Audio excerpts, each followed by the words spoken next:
Hey everyone, and welcome to another episode of the Aware Athlete Show.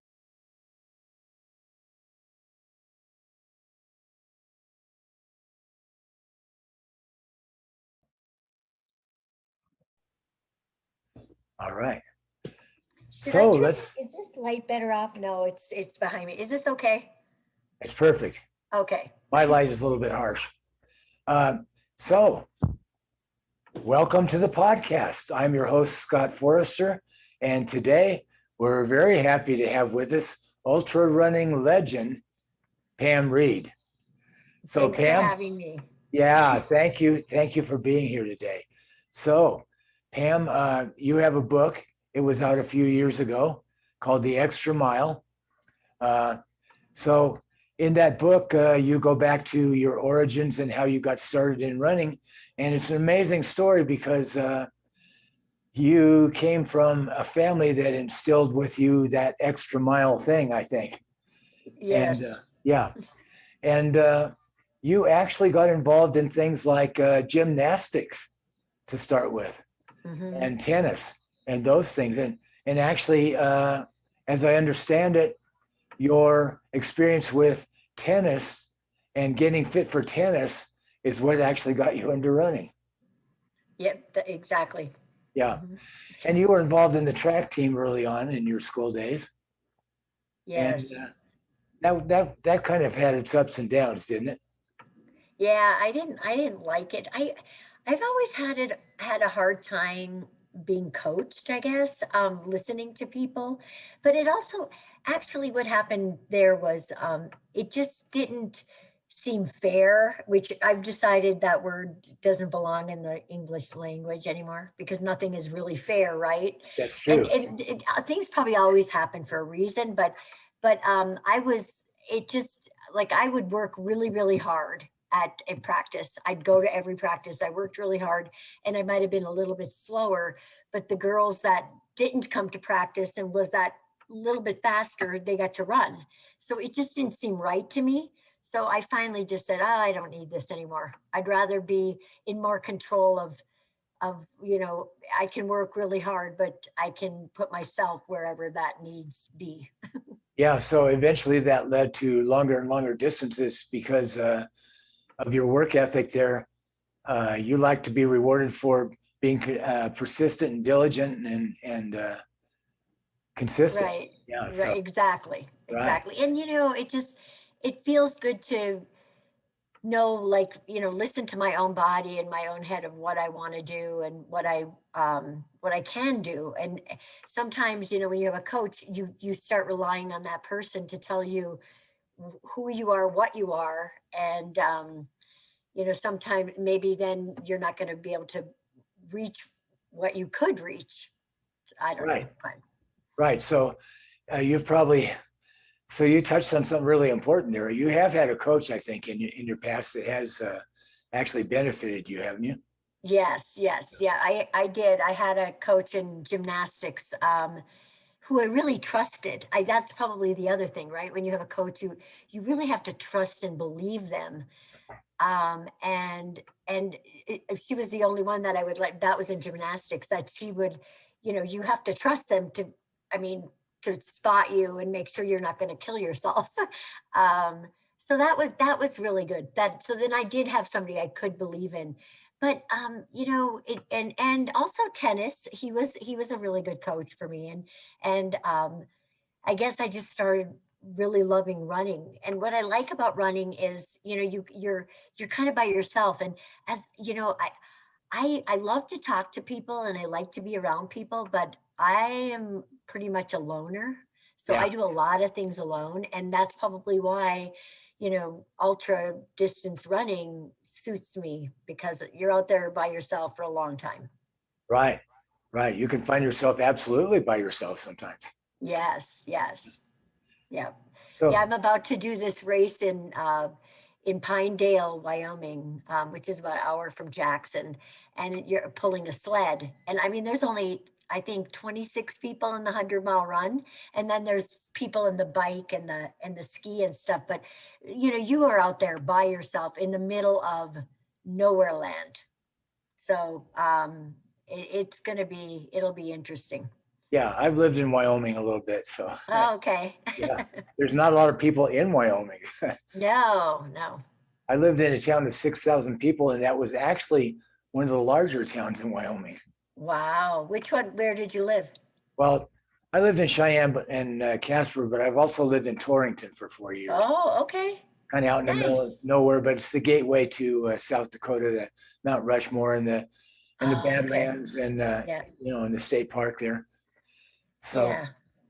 uh, yeah, so you've made history, and you've really made history for the sport because, for instance, in your two-time Badwater wins, you really established the fact that women can win ultras. Now, after that, we're getting kind of used to it now. We have Courtney Dauwalter winning I think it was an inaugural Moab 240, and Yep. she won by like 20 miles. Yeah, right. And you know what's funny about that is I tell myself I'm the queen of seconds in women. I was second woman to her in that race, and she was so far ahead. And it's funny, and in a way, that's what happened to me in Badwater because I was so far ahead of the woman by 10 hours and the man by 5 hours that Yeah, first year. So yeah, it's so cool. And I remember I was on David Letterman, and he was asking me about beating all the men, and it's just you're out there to do the best you can. And if you're a competitor, you're just going to go as hard as you can. And if you pass everybody, that's even better, I guess. It's great. But like with Courtney too, I don't even know that you're thinking about that. You're just trying to do the best you can. yeah, yeah. But nevertheless, you opened that. Nobody thought they could run a 4-minute mile until somebody did it, and then everybody Right. was doing it. Almost Yes. immediately, I think it was John Landy, beat Bannister's mark, and then everybody was just thinking that's what you do now. And you Well, did that. You yeah. did that for the sport because you were the first to get that mindset out there in the public where in ultras women can win. Oh, that's cool. Yeah, and especially the longer, I think the longer you go, the more equal it becomes because the strength that the man has compared to women with the speed. And now though, these 100-mile runs is crazy how fast people are going, and it's just amazing what's happening to ultra running. Yeah, and especially with women. I think Camille Herron, uh, Yeah. she had I think she did 100 miles in 12 hours. Yeah, is that's just nuts. I mean, what's funny is I held the American record on the track for what 138 miles and point nine or something. And she comes and she did the track 161 miles. I mean, and that's really cool what's happening, Yeah, because like you said, you when you set a bar, then there's a bar to beat, and then it becomes bigger and bigger. And I remember when I broke that record, it was in San Diego at the college. I can't remember what the name of it was, but we were on their track. And I remember, I broke it. I had 2 hours to go when I broke the previous record. And my husband said, "You keep going," and mentally I was so done, but I got back up and I kept going. But I always wonder, if there wasn't, what could people do if you didn't even have that? Maybe even so, the record is cool to have, but maybe people would go further than that sometimes. I don't know. I mean, it's good to see that benchmark. And now, especially like with Jim Walmsley at that 100K, did you see that? Oh mhm. my gosh, 11 seconds. He missed the So break. fast. Yeah. Oh my gosh. Yeah. There just don't seem to be any limits. That's right. Right, The mind is right. so powerful in either Yes. setting that limiter, which is actually very good at because your mind doesn't want you to die. Right, It wants right, to keep you in some kind of a reasonable comfort zone, but right. we can do Exactly. so much. Yeah, you're a fantastic inspiration in that regard. So you mentioned several things now already about coaching. Coaching is not necessarily about writing programs. It's about your relationship with the athlete too, and Right. it has to be a special person that you'll give your trust to. When you say, Yes. Yeah. because, to be an athlete and be coached, you have to have a certain amount of humility. And it's hard to give that to someone who uh, Yeah. doesn't really, yeah, invoke that in you. So, Yeah. but the other thing that you said is very, very interesting. And I think you said so many people are looking outwardly, for help, and the secrets are really inside. Can you comment on that a little bit? Yeah, yeah. Oh, I mean, that's, I don't even, I think what I was born with, whatever I have no idea, to just like, I'll go out, for instance, today, I usually meet my friends to go running at 5:30 in the morning. They're teachers, and they text and they say, well, I'm out. And, it was really windy out this morning, pretty warm though. It was like 28 degrees. So I took my dogs, and we call it the dike. It's right along the Snake River. So, there's snow, and it was really windy, but those kinds of runs, I feel like they make me way stronger. Like I went out there, it's pitch black. It's kind of scary because there are moose out there. And so, I'm just a Yeah. little frightened, but my dog is with me. And, but it, after you're finished, even in the middle of it, I thought to myself, this is going to make me stronger. This is going to make me able to go further, run in these kind of conditions. So yeah, it comes from within, and some of it's innate, some of it's learned. You learn that you can do it, and the only way you can learn if you can do it is you got to do it. And today, and then after that, I went to yoga, and after that, I went swimming, and I was swimming next to this woman who, both of us, she was like, I don't know what I'm doing in Wyoming. It's so cold here. I want to be in California. And I said, yeah, but look at how much stronger we get when we're in this, weather. Yeah. So yeah. So there's a lot of times in training that you do things that later on you're going to say, well, I did that though. Exactly. I just interviewed someone who had written a book about his experience spending 18 months with the elite runners in Ethiopia. And Oh, and after they began to accept him as something more than just a foreigner, something who is somebody who is really part of their group, uh, they began to wake him up at 2 or 3 in the morning to run hills. yeah. And then he would get to a starting line of a race, and he would think, well, I bet nobody else has done that. Right, right. Yeah. And that's what I try to tell my friends too. I mean, it gives you these things, these everyday little things that you do really gives you power and strength and confidence in yourself to go do other things. And once you do that, it helps you in life, and just speaking to people, and everything in life. So, and I'm going to turn 60 on Saturday, and it's fun getting old too. I think it's that can be powerful too. I'm definitely not going to be that person that says, I'm old and slow. Which is funny. I was just telling somebody, when I turned 45, which is, this is, 45 is not old, but because when I was 40, that's when I had all my success. That's when I broke 3 hours in a marathon. I was qualifying for Kona all the time. And I won Badwater twice, and I was on the 24-hour team. All these cool things were happening.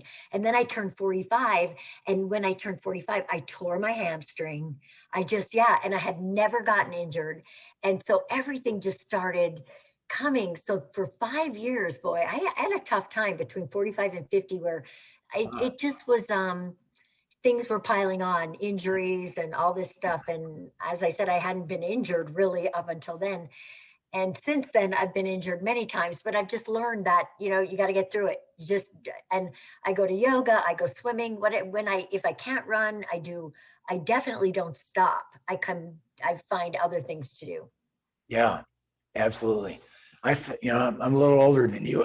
Excuse me. So I've found that my 60s were actually pretty good, and Yes. not very restricted. Now Oh, good. I just reached my 70s, and I can't believe I'm 70. But Yes. I'm still enjoying things. I definitely can't do what I could do when I was 20, but Right, right. And that, you know what? That's okay, right? yeah, it It's is. okay. I mean, It is. I'm Yeah. out there by myself a lot of times, just with my dog, who's also, he's in dog years about the same age I am. And, so you can't tell you're slow. No, no, and that's cool. Well, I'll tell you, like again, Ironman didn't happen last year, but this year again, and I am so inspired by. I have a friend who's 75, and he did back to back. Actually, this in 2020, because in 2020 Ironman Florida happened and Ironman Cozumel, and he did both of them. And he'll be in Hawaii if it happens in October. So that will be and he'll be 76 then. So that's Wow. amazing. It's so cool. Just listening to you talk, I'm experiencing your energy a little bit, talking about what you go through each day, and it's inspiring just to kind of participate in your energy while I talk to you here. Oh, Yeah. that's nice. But I am blessed with energy. I really am. And Yeah. I cannot I've it's been with me my entire life, and I've been my parents, my dad would wake up really, really early. And all these podcasts you see now with these ex-Navy SEALs, and they talk about getting up at you got to get up at 4 o'clock, and that's the time I get up. And honestly, when I wake up at 4, I feel so much more energetic. Morning, I'm a total morning person for sure. But it just and I try to, since my mom passed away, I don't know now, 7 years ago, and then my dad passed away, and I just decided that I'm going to live life every day. So I'm kind of a crazy person about time, actually, because I want to see how much I can get in the day, just how many different things I can do to accomplish. Wow. Okay. Yeah. So your goals are not slowing down at all.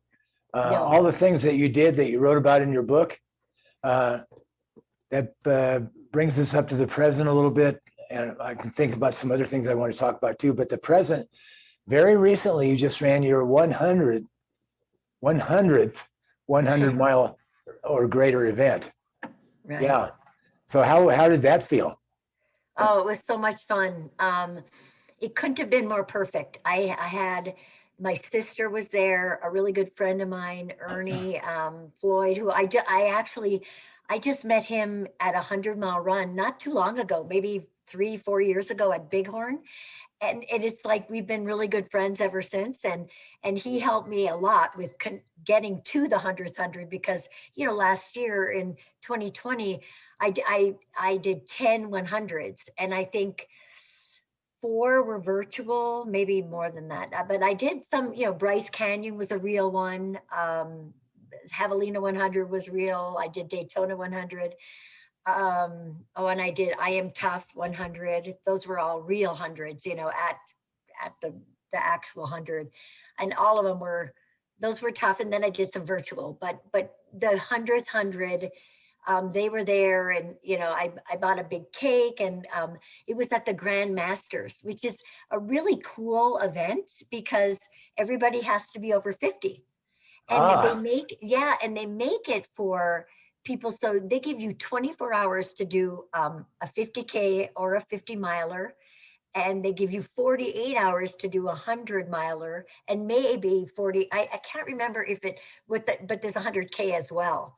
And so you might get 48 hours to do that. So they just, they're encouraging people of age to get out there. that is cool because I looked at the results from that. And I Yeah. did see there was some 70, 71-year-olds, and they had finishing times that normally wouldn't be called finishing times. But that's cool Right. because they had That's to be why. over 50. Oh, Yes. that'd be a nice one to do. Yes, yeah. And it's in a really it's pretty. It's almost like it's in the desert between Mesquite, Nevada, and St. George, Utah. So it's really, really close to Mesquite, like 10 miles away. But what's funny is so Nevada is on Pacific time, and Arizona they don't ever change their time. So right now it's on mountain time. So my sister, I got her a hotel room because she didn't want to stay up all night. So she was in Nevada at an hour earlier. So they couldn't figure out the time. It was kind of funny. But no, as we were running, we ran through, I swear it was like a Joshua tree forest. I mean, there was tons of Joshua Yeah. trees. Have you seen those? Those are gorgeous. Yeah. It's really pretty. Yeah, I have. Yeah. So, yeah. So what month of the year is that race held? That just happened February, like February 5th. And so that's out in the desert, more or less. Yep. What kind of temperatures do they have in February there? It was perfect. I mean, like, it got chilly at night in the 40s, maybe high 40s. And in the day it was 60. So, I had shorts on in the day and I put pants on at night. It was a little windy. It was perfect. It was just, really, really nice. And it was a double 50-mile loop, which is, that you just have to be prepared mentally for that kind of thing. Yeah. Yeah, you have to get started on that second loop, don't you? Yeah, right. Get out there Yeah. and get into it, yeah. Yes, yeah. After 50 miles, there's a little less incentive to do it again. Well, and I always joke about this. Like this one, I did so fast. I mean, I ran the first 50 in like 10, 15, and the second 50, it took me 15 hours. I mean, I kept saying, okay, did somebody go bring rocks and put them out on the course after the first 50? Yeah. Because the rocks always seem bigger. Everything seems, a little bit steeper and everything, on the second lap. So that's amazing too, because only about a year ago you saw, oh, I've got 90 hundreds. Yeah. And you did right. the remaining 10 in a year. And it was interesting because the last one, it just made me really nervous because in January I was running on that same dike I was running this morning, and it was in the middle of the day, and a dog, because I have two dogs, and I have a young dog who's kind of hyper, but this not my dog, came and ran into my calf. And I thought my calf was pulled. It was crazy. It hurt. And I went and got acupuncture, and it got better. But yeah, it was scary. So I'm just really nervous about, getting slammed into and falling. And because I've done my share of falling and breaking bones. And I don't want to do that anymore. So you've fallen on trail runs? Oh, yeah. I mean, so what's interesting is a year ago or two, not in 2020, 2019, I had a couple breaks. I had my tibia plateau, which is right under your knee on my right knee. It was in Bighorn at mile like 25, and it's dummy me. It was raining, so everything was wet anyway. But instead of just stepping into, a puddle, or it was a stream, but I'm like, oh, I'm going to step on this rock. So I stepped on the rock and I just fell over. And it was so bizarre, but right away, the inside of my right knee hurt. So I just kept going. I finished it, but it hurt the whole time. And then I showed up like 3 weeks later. It was broken. So, there was nothing you could really do, but I just laid off of running for a little bit, and I did a lot of swimming and yoga, and it got better pretty fast. And, but yeah, so I've just broken some bones on weird falls. But this past in 2020, I fell really hard 3 times, really hard. One of them on my face. I'm like, a friend of mine had fallen on her face on a trail run. And I'm like, who falls on their face? How can you? And of course, I'm in the Daytona 100 at mile 65. And it was, it's on a road. And I was on a sidewalk, and I tripped on the little lip, where they do the cement, the little line thing.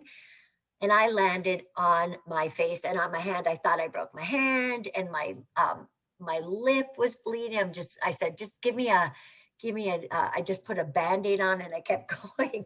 Yeah. It was not fun, but that's just the way it is, right? Sometimes. Yeah. I have fallen on my face a couple of times.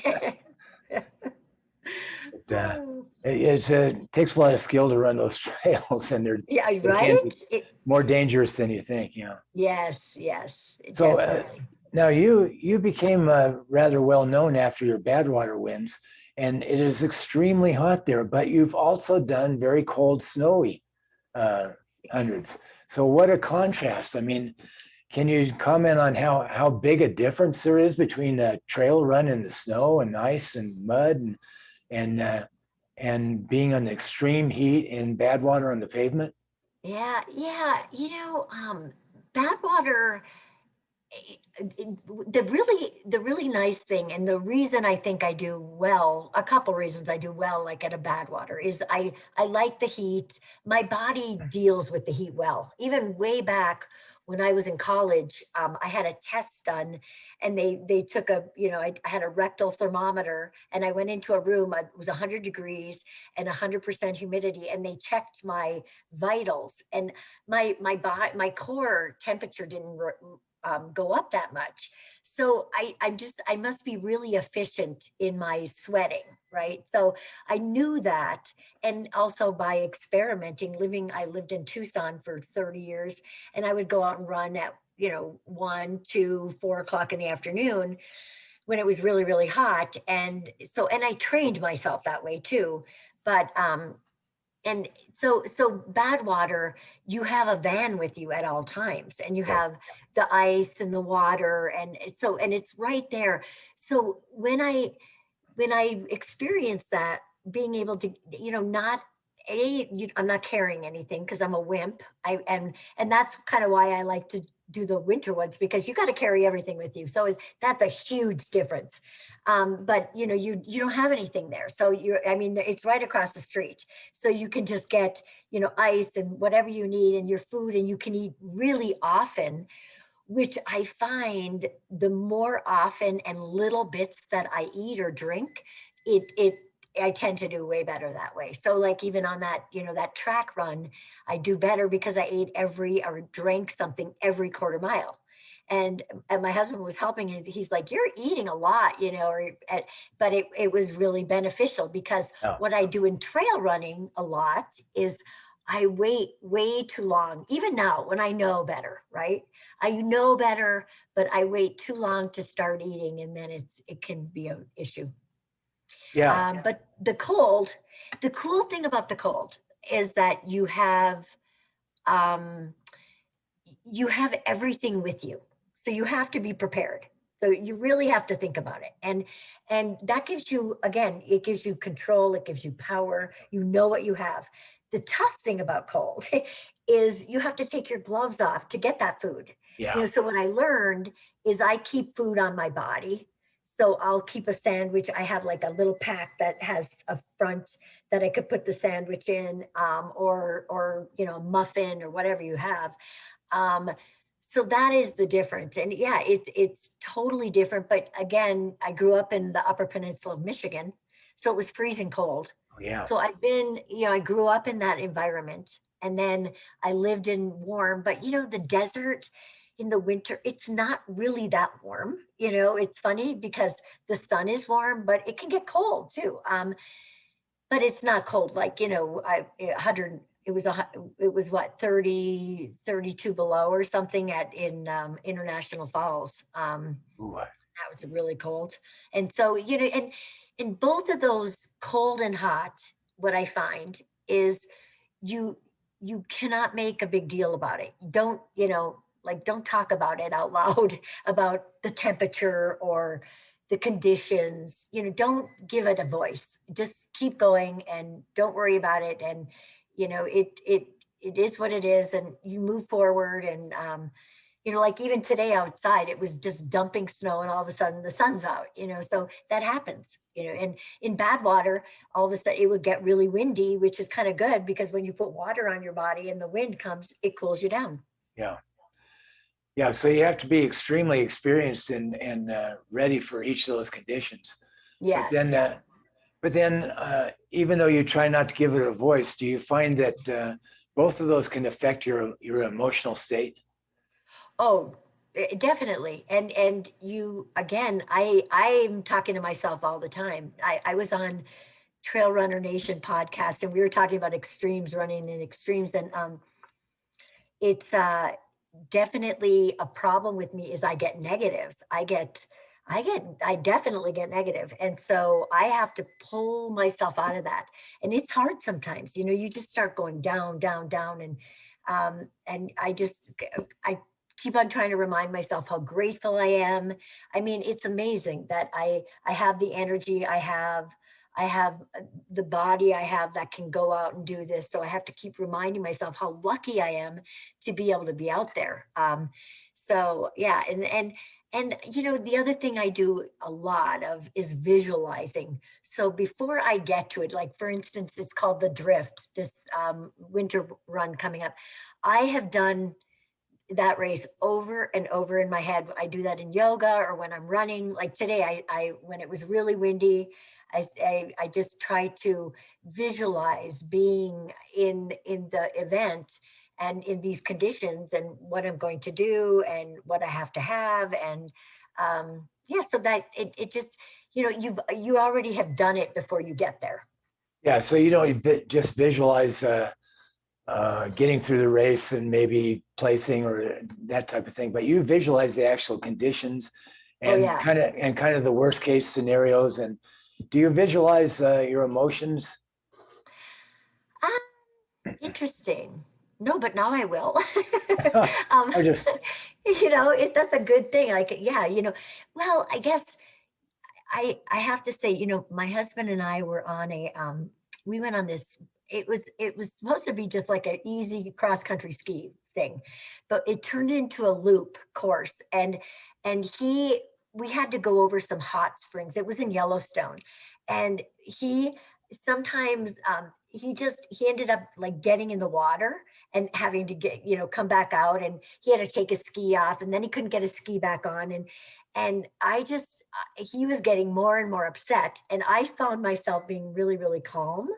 And so I was really proud of myself of how that's how you need to be. When you get into those situations, and because what happened a couple of years ago, I was at Arrowhead and it was 30 below. And, so when it's 30 below at the start, you're in the middle of the day and it's probably maybe, only 10 below or 5 below.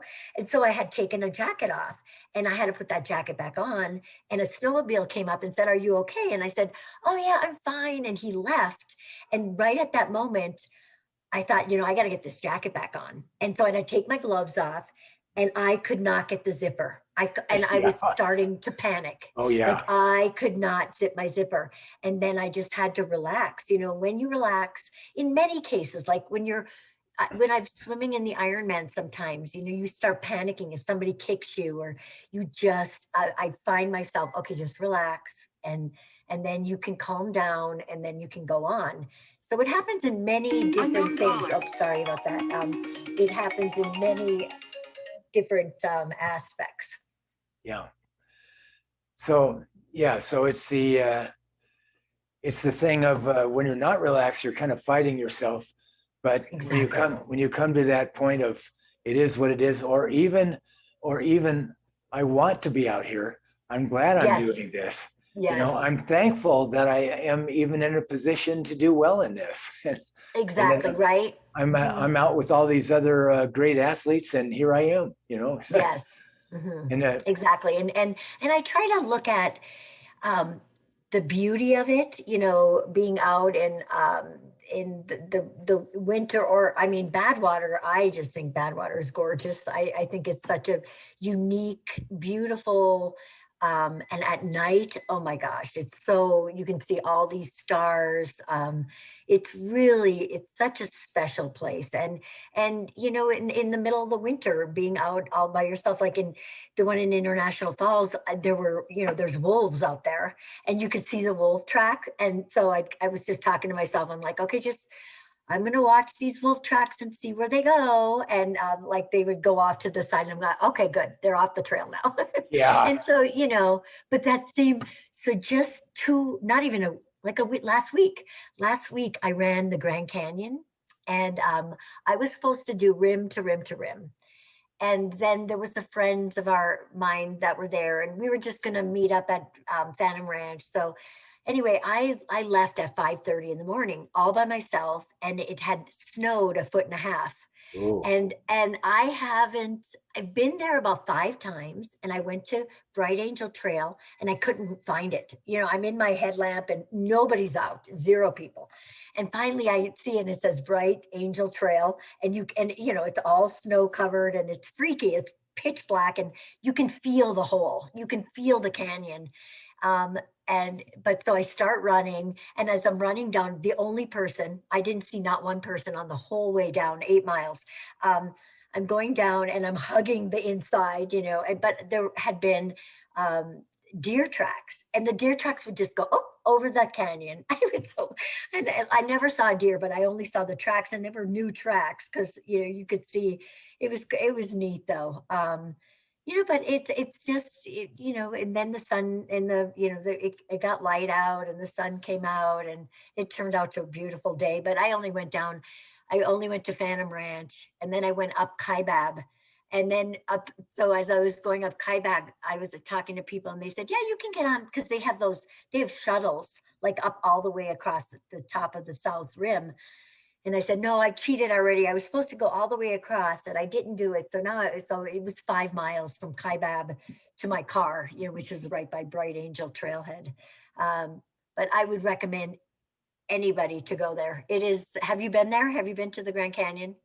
I've been to the Grand Canyon. I haven't been down into it. No. Oh my gosh. It is phenomenal. It's so beautiful. And there's lots of people just hiking, and they were hiking up, and I'm telling them there's a lot of snow up there. And the snow got trampled down very fast.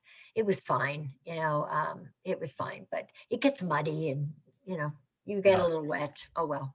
There's so many different qualities of snow. Right. Yeah, you can travel well in some snow and not on others. Yes, this is true. Yeah. So, when you actually get out there and you get your body warmed up on a cold day, then it's not the same experience as when you stepped out the door and there's nobody out there with you because nobody wants to be out there in the cold, and you see all that sparkly, snow and then you feel invincible because you're not feeling any of that anymore. So, couple questions. Do you ever get to a place in a race where you can't find that positive spot? Oh, yes, I have. Yes. I've dropped out before, and I get so mad at myself. I would have gotten that 100th earlier, if I've dropped out of Western and Leadville, and I had to stop. I had to stop in Badwater 2 times, and it wasn't because I had a broken bone. I had my sacrum was broken, and the other one I was dehydrated. So it wasn't. Those two I kind of don't count. But what's interesting is I have never dropped out of Wasatch. Wasatch was my first 100 in 1992. I've done it 14 times. I've thrown up in the same spot every time. Yeah. And you wonder, why is that? First of all, I think it is because Wasatch has 36 hours. You have a lot of hours. Secondly, because it's in my head. I've never dropped out. I'm not going to drop out. You can, and I've slept there, and but other ones I've dropped out of. And so I think it's such a mindset. Like you said, do you ever get to that point? Yeah, you do. And sometimes maybe if you just sat down and just rested and just really get your thoughts together and eat, it could be calories, which is probably a lot of the times it is, and you don't know it doesn't feel like that. Yeah, low blood sugar will really mess with your Mhm. emotions. It'll just tear you right down. Yeah. Yes. Yeah.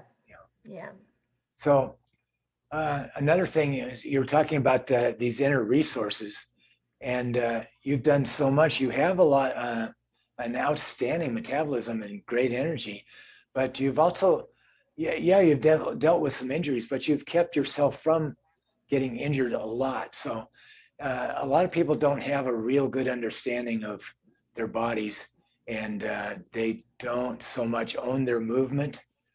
Do you know what I mean? And Yeah. And in fact, they'll say, I have plantar fasciitis or something like that. And I've tried everything, but the fact is they don't know how to use their feet, and they don't know how to integrate their body with their feet. Yeah. You know, so comment on that, because I know I've seen you run. I know kind of how your posture and how you move your pelvis and things like that. I know how you land on your feet just a little bit, just from watching. But Yeah. comment on that, because you're very good at that. You know, and just Yeah. keeping Well, going thank without. you.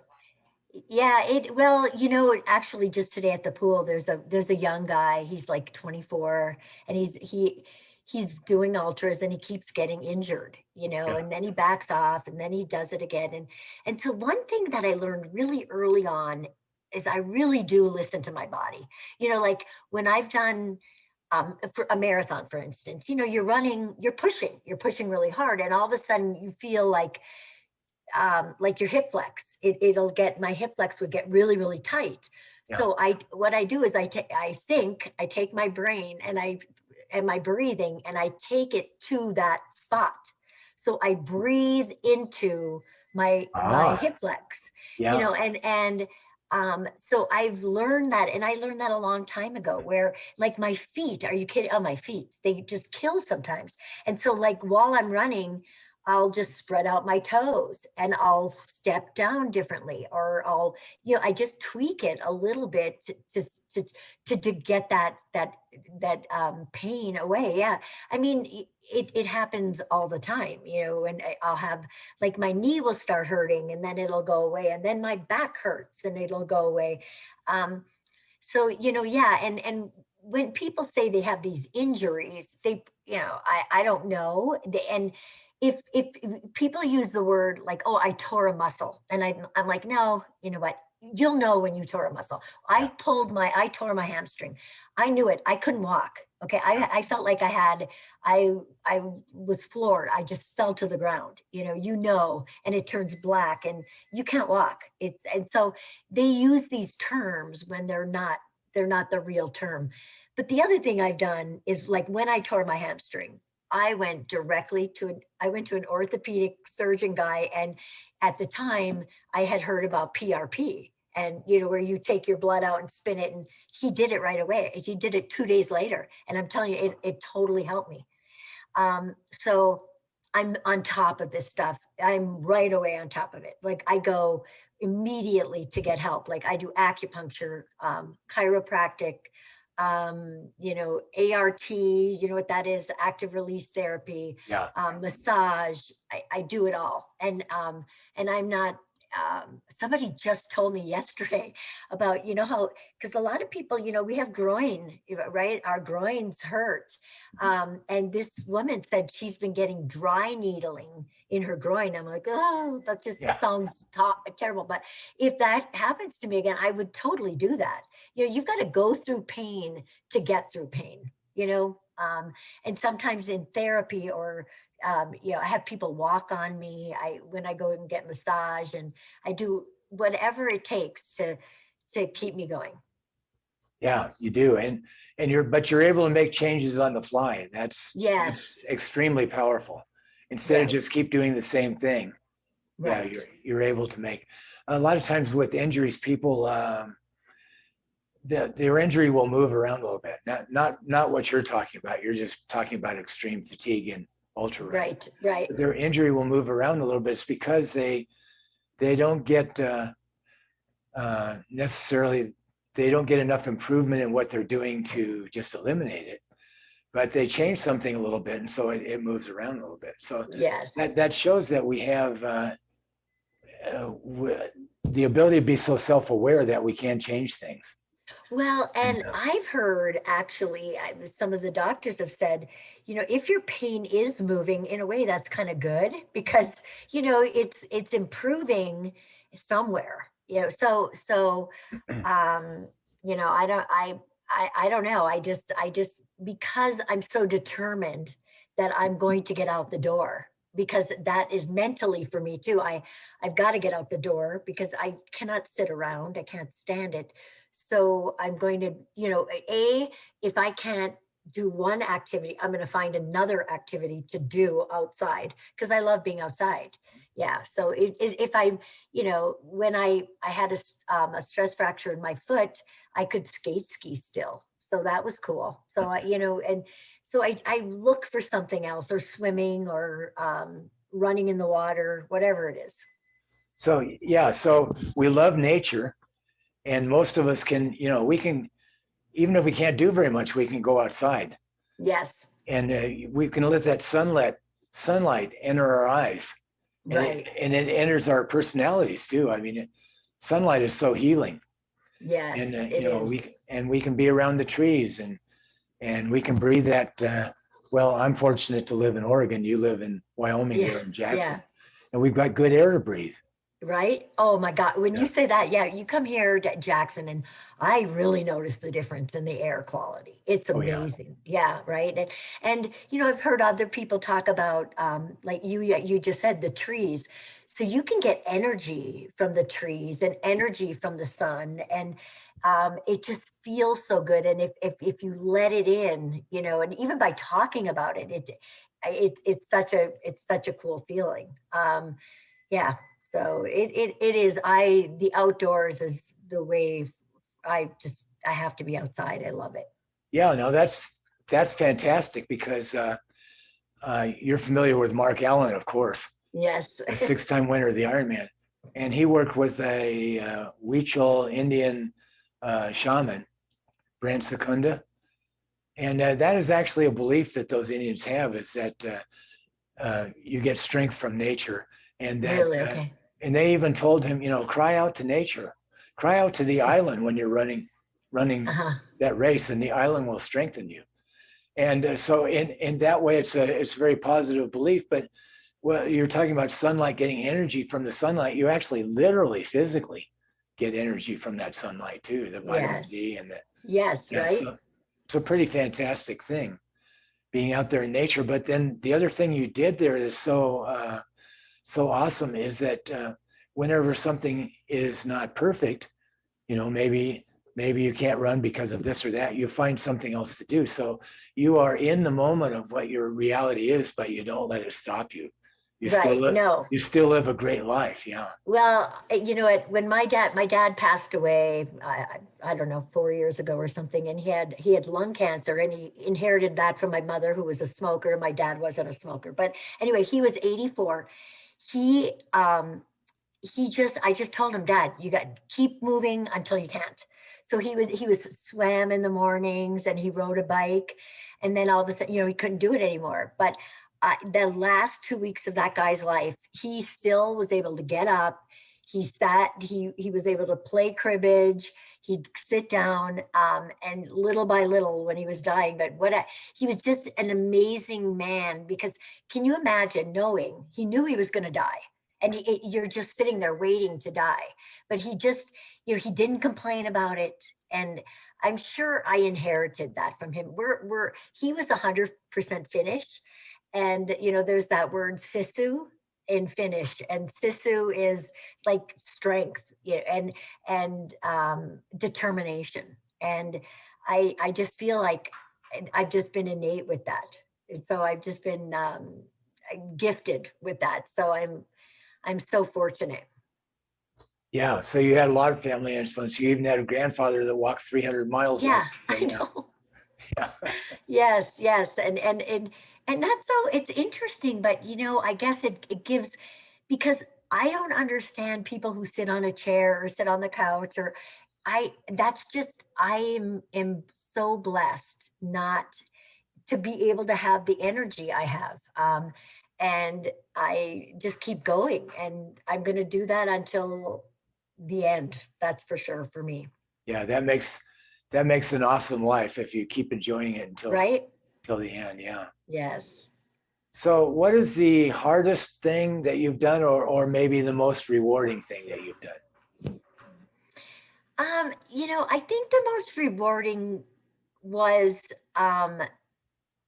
it, I guess, Badwater for sure. The first Badwater that I won, it was a real, because I had won races, a couple of them before that, but it really changed. It was so freeing. I can't. It's hard to even put into words what happened to me there. Um, but as that happened, that one incident really changed my life to my confidence levels. And so it just, and I always felt like I wanted to share with other people to say, you got to get out there and try this stuff, because it just helps your confidence to that you once you can do that, you can do anything. And then you roll with it. um so yeah, and so that was it. Badwater is very difficult. I mean, you have to dig deep. And these cold ones, like Arrowhead, woo, it's trying to just get something to eat. I couldn't move my hands, and trying to make yourself relax. So both of those, they're such totally different extremes, but such great feelings afterwards. Yeah. Do you have a special place where you display all your belt buckles and medals and? You know what? We've had so many homes that I've had it and then we take them down. So no, I don't. I'm going to. I think we might get a different house in Arizona, and then I'm going to take a room and I'm going to put it all there just so I can look at it all. Because, like, I mean, 14 of these beautiful plaques from Wasatch. They're gorgeous, and just the coolest things. And I won the Keys 100, and it's a shell, and there's just some really cool things I've gotten, and just it's nice to see. Yeah. So you still maintain a residence in Tucson, No, we're in Scottsdale now. Yeah. Scottsdale, and Yeah. are you still? I'm pretty sure you're still associated with the Tucson Marathon. Are you I still? am. I'm the owner. Yeah, yeah. I have a partner, and he and I are putting it on, and it's coming up in December. We had to cancel it this year, but yeah, Tucson. You know what? I ran it for the first time in 2019, and this is when I had fallen and I had a crack in my back. That was in October, and then in December I did it really slowly. But a Tucson Marathon, I love that course. It's like a lot of downhill. You don't even notice. It's just and it's pretty. You have the Catalinas on the left hand side, and I love it. So yeah, it's coming up in December, and I can't imagine us not being able to do it this year, because it's hopefully by then. I hear by then they think that a lot of people will have had these shots or whatever and ready Yeah. to go. Yeah. Hopefully you really will be able to pull it off this year. And, Yeah. even if people have to wear a mask around other people. Right. Yeah. Exactly. Yeah. Exactly. Hopefully that'll go well. Yeah. Yeah. Scottsdale now. So, okay. Yeah. So Pam, do you think that you have another book in you coming up? Well, yes, we've started it actually, because like in 2015, I did Western States, Hard Rock and Badwater, back to back to back. Well, And so we were going to start writing it about that and that experience, and now getting older. So I'm working on it slowly, but yes, I really want to do it, because getting older, these kind of antidotes that I feel like I can share with people, and they need to, it's just like figure it out. You can figure it out. Go and you got to seek help, because you can't do all this on your own. Sometimes when something happens, whether it be acupuncture, chiropractor, whatever, it's really important to, especially as we get older, I think, to keep your body healthy. And I'm lucky enough that so I swim, bike, and run, and I feel like that helps me also keep healthy.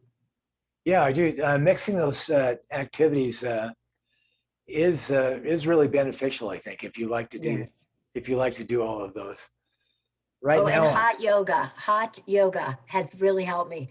And I do yoga like twice a day practically. So I'm just going at all times. I'm very blessed. yeah, you're mentioning all those different modalities and things that help. Can I throw in a word for what's helped me a lot? Yeah. Yeah, well, I've got 4 years of training in the Feldenkrais method. I don't Oh, know if you're familiar with it, but just Google it and just give a little look, because that's what keeps me going. I fell off a roof once, broke my ankle, and then in the meantime, while I was still trying to keep going before I had that fixed, which it was a year before I had it fixed, I worked up to 20 miles again, walking and running, yeah. and then my knee just wasn't working right, because on that side, I got this weakness from the ankle. And Yeah. so it was actually the Feldenkrais method that got me into knowing how to integrate my knee into my body again. And so, Oh, wow. yeah, I listened to a podcast from some lady about that. That was very interesting. Yes. yeah, look up Jeff Haller on the internet and Okay. yeah, and see him working with, he's got a couple of FIs that he went clear through, which Okay. is functional integration sessions where he will actually teach somebody how to use their body better with using his hands and using interaction with the person. Right. So, Right. yeah, Nice. yeah, give it a look. Yeah. So, Pam, this has been delightful. I hope, my grandkids are in Phoenix. Oh, We'll come through there once in a while. yeah. But So here you look are me up. here you are in the middle of winter still up in Jackson instead of, what do? Go down to Tucson in the summer? Or Yeah. Yeah. Scottsdale? Yeah. No, I was just there and so I have fat bikes that I had bought for here for riding on the snow, but I took them. So up in Scottsdale, way north, they have these trails, like 400 miles of trails, and they're like rolling bike trails and running trails. So I've been taking my fat bike out there. It is so much fun. And it's in the saguaro cactuses and yeah, so I've been doing that. So, yeah, so look me up and I'll take you out on the fat bike. It's so much fun. And it's really easy riding, because I am definitely not a mountain biker at all. Okay. Yeah. Yeah. Well, if do you just go to Arizona in the summer? Or? No, we go on and off. My husband's a CPA. So as I said, I was just there for a couple weeks. And then I come back here and, now I'm getting ready to do my winter run, the drift. And then I'll go and I've done every Zion 100 since it started. So I'm like the last person. And this year will be, number 9. So, for a couple of years, there were 3 of us left and now I'm the only one, but I have to do 9 and 10, the number 10 for ultras are a big deal, I guess. So I'll get 10 of Zion, hopefully. I got to get 9 and it's always, it's incredible because you got to be healthy to run 100 miles. It's, tough. For sure. Yeah. Mhm. I actually myself, I can't imagine it. Yeah. I've done a couple of 50Ks, but Yeah. but I Well, once you do it, um, it just becomes easier. And the more you do them, it becomes easier psychologically and physically because your body has done it so many times that it can, I was just listening to a podcast today about Carl Metzler and they were saying, oh yeah, Carl could go win 100 on, coming off the couch. And it's just I really believe a lot of it is mental. When you've done it, you just know you can do it. And yeah. you've been there before and you've had that pain before. You've been sick like that and just keep going, just moving. Yeah. Yeah, for sure. Our experiences like that, they open up new possibilities and they remove some limits that They do. things don't seem that far away, that far out. Yeah. Right. Well, See, and when I was just doing the Grand Canyon, I had told my sister, she's 63. I'm like, you got to get down, go down, just walk down. And then you can just walk up. And then so I went down and I was tired from the 100 because I had just done the 100 the week before. oh, And I was coming out and I called her and I said, I don't know. This is way harder than I thought it was, thinking about her and the other thing that I imagine, because it sort of happened to me, and I've been there before, but the canyon is so massive, it can be overwhelming, I think, and people could get overwhelmed by it. So you have to be prepared, psychologically, clothing wise, food wise, everything. It's not something to do lightly for sure. But once you do it, it's very cool. But you do have to, you have to be prepared. And all these things, you have to be prepared. yeah. You have to be prepared. You can really know all about it in your head. But the Mhm. little nuances of when to wear what clothing and so on. Yes. For instance, when you're doing a really cold 100, is it even possible to keep yourself from sweating? Well, I've learned a little. You have to take down. You take no jackets practically. Like this drift one is going to be warm. So I was running in just a, a smart wool shirt, like and a long sleeve. Okay, and then I had other things wrapped around my stomach or around my waist to just keep putting on and taking off. And that's what I learned. And the most important thing are your hands. You've got to keep your hands warm, so, and they sweat. So you take them off, put them on, take it off, it's just, it's part of the game. You have to do that. And I've really known that, because you can't afford to just be dripping sweat, and you're going to sweat and a little bit of sweat, but then, you can cool off. Like I said, take off a layer, cool it off, put it back on. Um, just have to be hyper aware. Don't, you're out there, by yourself, and that's kind of what you're thinking about. And Yeah. eating and your temperature. Yeah. I've been out in below zero wind chills, and if you do sweat, and I have, Yes. you're fine Yeah. until you stop. Just stop for a moment. Just stop for Right. a moment, and then you're freezing. You can't afford You to are. stop. You got to keep moving. You really, really, really have to keep moving. And that's why when you have to go to the bathroom, whatever, you have to do it. You have to be quick, and then you have to know too. Once you get going, you're cold, but then you get warm again. Yeah. So I know by experience know that that's what happens. Yeah. Well, Pam, this has been delightful. I Well, really thank you so appreciate you much. taking the time to do this, and to let us in on how you do what you do. Yeah. Well, Yeah. it's been fun. Thank you. Perhaps someday we will see you, maybe at the Tucson Marathon or someplace in Arizona. Yeah. Cool. So, Awesome. do you ever come to Oregon? You know what? Our son lives there, and he just moved, and I can't remember the name. It's like by it's not Port. It's below Portland. I think it's south of Portland. He was on the coast, and then he moved between Portland and the coast, wherever, whatever would be between there. Not Bend, but somewhere. I think it's north of, or yeah, would that be north of Bend? Yeah, north of Bend. I think I'm not sure, but he loves it. Loves it. Yeah. So Okay. North of yeah. Bend, maybe Sisters, or up in the Oh, mountains.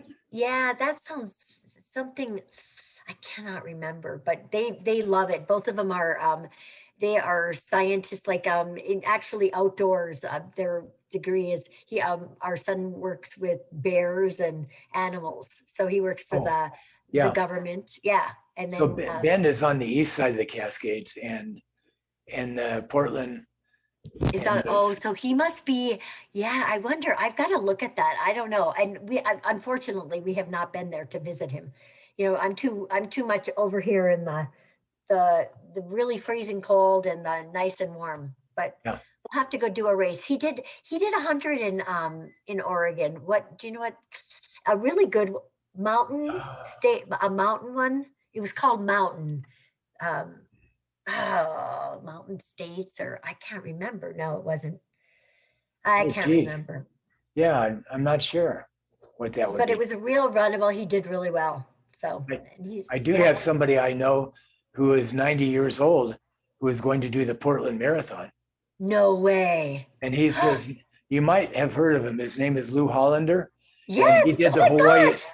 Hawaii Yes. Ironman for like 22 years. Yes. Yeah, And he's 90 now. he's 90 now. He just got remarried, which he said really revitalized him. And Oh, so he's going to try to be the oldest person to run the Portland Marathon. where does he live? Does he live in Oregon? He lives around Bend. I'm not sure whether it's Prineville or Redmond. Uh, Oh, that is so cool. He's a I, great guy. I've talked to him. Yeah, in I Kona. know. Yeah, yeah. I know he's. See, I'm only 70, and he's going to be 90, so about 20 years older than I am. And Oh. I did get to run with him once. That's quite a number of years ago, and it was funny because he to train he would just go out and run with the local runners. And so on the way back, he says, "Okay, let's see what you got, youngster." And he took off sprinting. And I mean, back when, so this was, How old was he? 80 something? Was he 82 or 83 when he did the Ironman the last time? When was that? I can't remember It was now. it was somewhere in his mid 90s or early In to mid mid 80s. 90s when he decided that he just couldn't make the cutoffs anymore. But Oh, after that, somebody called him and they invited him to a half Ironman, to a 70.3 in Dubai. And he went and oh, did that, all expenses paid. oh, He cool. must have been at least 85. And he did that the next year too. Oh my gosh. He just had he had a he's bulky like guy, like he Yeah. muscular. Yeah. Yeah. He had just, and what a, yeah, cool guy. Oh my gosh. That's inspiring. That's really inspiring. Yeah. So he's gonna do the Portland Marathon. When I did run with him, I was so impressed that in his 80s, he could still, he could still move that spine pretty well.